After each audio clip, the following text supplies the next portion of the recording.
تعالى اقول لكم على احلى طاجن ترول باللحمه او طاجن اللحمه بالخضار. اكله شعبيه مصريه فيها طعم الاكل المصري كله. تفاصيله بسيطه ومش معقده لكن طعمه خيال. يلا بينا نبدا ونشوف هنعمله مع بعض ازاي. للطاجن بتاعنا هنحتاج كميه من الخضار زي ما انتم شايفين كده متقطعه بنفس الحجم علشان تاخد نفس وقت السوى. انا شايف ان طاجن الترولي اهم شيء فيه هو الجزر والبسله، كتروا فيهم على قد ما تقدروا، بيدوا طعم جميل قوي. بقيه الخضار اختار اللي انت عايزه. وهنبدا في اعمال الطاجن.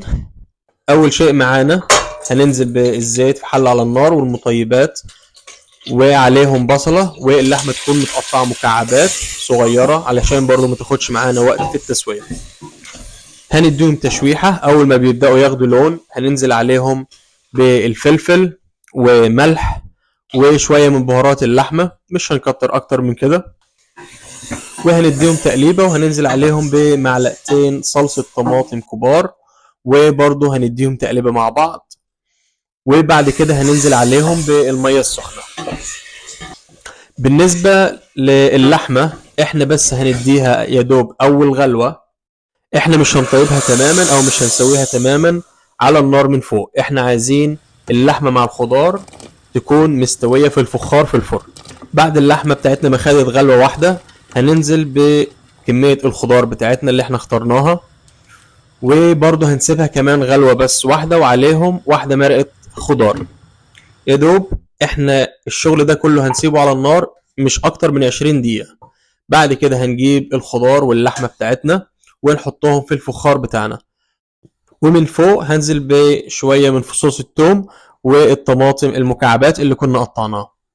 هنا انت عندك اختيار ان انت ممكن بدل الشوربه تنزل بعصير طماطم وتسيبه يتسبك في الفرن براحته، لكن انا اخترت ان انا هنزل بشويه من الشوربه يا دوب نص الفخار، مش هغطيه كامل لان انا مش عايزه يكون متسبك كتير ويكون صحي اكتر طبعا. لكن اللي عايزه يكون متسبك وبيحب الاكل المتسبك يبدل الشوربه بعصير الطماطم. وهنسيبه في الفرن 40 دقيقه. 30 دقيقه منهم هيكون متغطي بالفويل، وال10 دقايق الاخر هيكون على الشوايه عشان ياخد معانا الشكل الجميل ده. اللحمه طالعه دايبه، الريحه جميله، والخضار كمان طالع دايب جدا. جربوه هيعجبكم جدا وبالهنا والشفا. وفي نهايه الفيديو لو عجبتكم الوصفه ما تنسوش تعملوا لايك وشير وسبسكرايب للقناه وتفعلوا زر التنبيهات عشان يوصلكم جديدنا اول باول. السلام عليكم ورحمه الله.